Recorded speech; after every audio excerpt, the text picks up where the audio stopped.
Here we go, example 10 from your textbook, page 646. An adult scallop population is known to be normally distributed. That's our key word right off the bat, normally distributed. Okay, so we know we are dealing with a normal distribution curve with a standard deviation of 5.9. Okay, so I'm going to write that here, standard deviation 5.9. I know that the mean is going to be here. If 15%, so that was 5.9 standard deviation, 15% of the scallops weigh less than 58.2. So 15%, think about where that would be. I'm going to say around here. Okay, so this is 15% down here.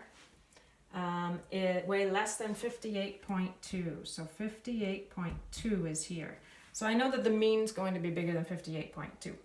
All right, find the mean weight of the population. Okay, so in this case, we don't know the mean. We know a percentage. We know a k-value. We know the standard deviation. We don't know the mean. We need to figure out what the mean is. Okay, this is where I do it a little bit differently than they do in the textbook. It's really the same process, but I just separate it into two steps so we can think about it in two different steps. You're welcome to use whichever way you like. Follow along in the textbook example and use it, or follow my way of doing it. Okay, so really what we know is the probability that x is less than 58.2 grams is equal to 15%, 0.15. We actually know this. We're not finding k, we're not finding the probability. But we need to know the mean. We don't know the mean. So let's think about our z distribution. So let's draw a z distribution right over top of this. Okay, let's put it right over top. It's going to be green. Okay. I know that for my green, my z distribution, this is 0, and then 1, -1 on either side. Okay, what if we do this? Probability that z is less than or equal to k, but instead of using k, because that might get confusing using it, I'm just going to use a little z instead. Z, a little z, is 0.15. In other words, let's find the k value that on the normal standard distribution where 15% would be less than. Okay, so we're going to find what the z score is basically that's equal to 58.2. Let's use our graphing calculator. We say menu, probability, distribution, inverse norm. We know 0.15, and we're talking about a z distribution, so 0, 1, 1 are the mean and standard deviation. And we get -1.3. So here we do inverse norm, 0.15, 0, and 1. Okay. And we get a little z value of -1.03643.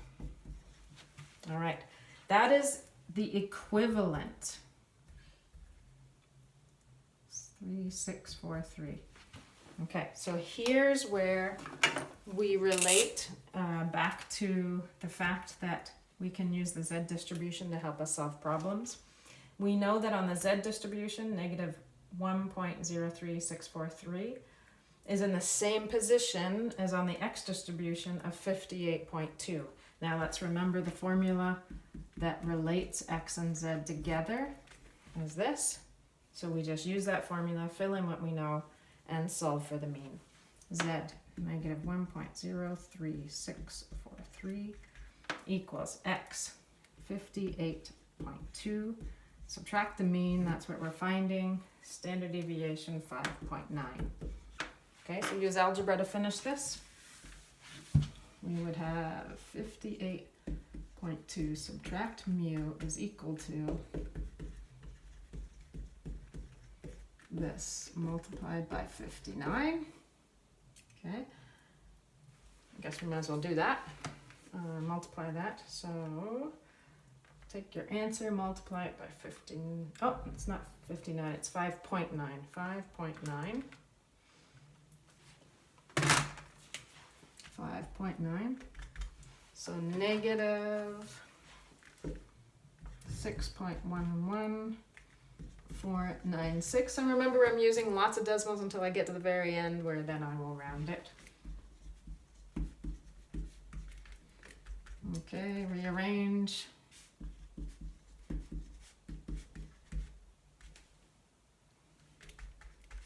Make sure I wrote it down correctly. So 58.2 plus 6.11496. 315.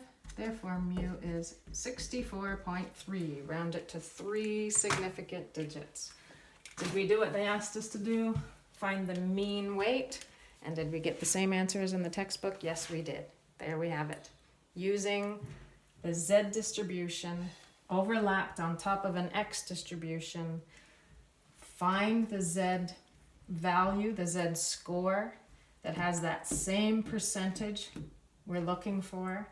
And then from that Z score, relate it back to this relation between the Z score and the X values and calculate. You'll be able to do this exact same thing if you need it to find the standard deviation and they had given us the mean. Thank you.